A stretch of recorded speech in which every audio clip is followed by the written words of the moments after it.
खरगोन शिक्षक संघ ने सौंपा ज्ञापन। ग्राम टेमला सीएम राय स्कूल में प्राचार्य पर हुए हमले की गंभीरता को देखते हुए मध्य प्रदेश शिक्षा संघ, राज्य शिक्षा संघ ने आक्रोश दर्ज कराया है।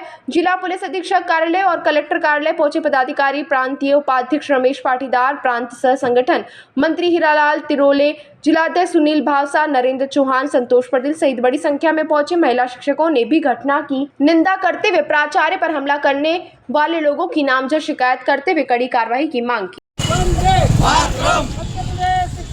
जिंदाबाद जिंदाबाद जिंदाबाद जिंदाबाद। अभी तो ये अंगड़ाई है, आगे और लड़ाई है। मध्य प्रदेश शिक्षक संघ जिंदाबाद जिंदाबाद, मध्य प्रदेश शिक्षक संघ जिंदाबाद जिंदाबाद। आज सीएम राय टेमला विद्यालय के जो प्राचार्य महोदय अशोक सिंह पंवार, उसके ऊपर वहाँ के कुछ भूतपूर्व छात्रों के द्वारा प्राणघातक हमला किया गया। क्योंकि वो जो छात्र थे वो उनके ऊपर पूर्व से भी आदतन अपराधी होकर के केस दर्ज किया हुआ था। उसी केस को वापस लेने का दबाव बनाने के लिए आज पुनः वे प्राचार्य कक्ष में पहुंचे थे और उनके ऊपर बार बार दबाव बना रहे थे कि आप ये केस वापस लीजिए, समझौता कीजिए। आज शायद उनकी कोर्ट में तारीख थी, ऐसा ज्ञात हुआ था, लेकिन प्राचार्य महोदय ने मना कर दिया कि जो केस चल रहा है वो उसे अनुरूप चलता रहेगा, हमारा वकील जैसा भी जवाब देगा। तो इस बात को लेकर के थोड़ी सी उनकी कहा सुनी हुई, बहस हुई और उन्होंने एकदम से प्राचार्य के ऊपर वहीं पर राड से हमला कर दिया और राड से जो आसपास टेबल के ऊपर टेबल ग्लास थे उनको तोड़ा और एक टेबल ग्लास उठा करके उनके सिर पर मार दिया, जिससे वो काफी ज्यादा मात्रा में घायल हो गए और उनको तत्काल वहां से ला करके हॉस्पिटल में एडमिट करना पड़ा। और साथ ही साथ उसने क्या किया कि जो वहाँ की जो महिला स्टाफ थी उसके ऊपर भी उसने उस कांच, टूटे हुए कांच से लेकर के हमला करने का प्रयास किया। जो वीडियो बना रहे थे उनके ऊपर भी उसने हमला करने का प्रयास किया। तो ऐसा प्रतीत होता है कि आदतन अपराधी है। और सीएम राइस विद्यालय टेमला में गांव से कम 1-1.5 किलोमीटर दूर है। हमारी सभी बहनें भी वहां पर शिक्षक के रूप में पदस्थ है, कुछ खरगोन से अप डाउन करती है।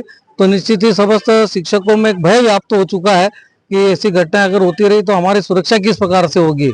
उसी सुरक्षा को मद्देनजर रखते हुए आज हम सभी शिक्षक संघ और राज्य शिक्षक संघ हमारे साथ में होकर के माननीय एसपी साहब को हमने ज्ञापन दिया कि इस प्रकार की घटनाओं की पुनरावृत्ति न हो और जो जिस छात्र ने हमला किया है वो नाबालिग बता करके बार बार छूटने का प्रयास कर रहा है। हमने निवेदन किया एसपी साहब से कि उसका परीक्षण करा करके, चूंकि रिकॉर्ड के अंदर जो तारीख लिखी हुई है उसकी वजह से वो नाबालिग घोषित हो रहा है, लेकिन जब वीडियो सामने आया तो उसमें देख करके प्रतीत हो रहा है कि वो कतई भी नाबालिग नहीं है। इस प्रकार की जो हथकंडे कर रहा है और इस प्रकार से हमला कर रहा है तो एक बालिग और जो बलिष्ठ है उस प्रकार से ही हमला कर सकता है।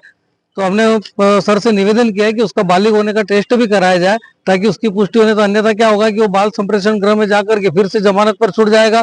पिछली घटना में भी अंदर था, बाल संप्रेषण गृह से वापस छूट करके उसने ये 2 बार, मतलब तीसरी बार की घटना हुई है सीएम राय टेमला के अंदर। तो इस प्रकार की घटना से वहाँ के पूरे स्टाफ में भय व्याप्त हो चुका है। और चूंकि सीएम राइस विद्यालय मध्य प्रदेश शासन की एक महत्वपूर्ण योजना के अंतर्गत विद्यालय बनाया गया है जहाँ पर KG 1 से 12वीं तक के बच्चों को शिक्षा दी जा रही है। वो शिक्षा उस क्षेत्र के सभी बच्चों को, उस क्षेत्र के सभी छात्रों को वहाँ के शिक्षक अध्यापन कराते हैं। और इतने अच्छे विद्यालय के अंदर पदस्थ होकर के इस प्रकार की जब घटनाक्रम विद्यालय में होती है तो निश्चित ही शिक्षक भयभीत होता है, क्योंकि शिक्षक को तो शासन ने कोई अधिकार दिया नहीं है।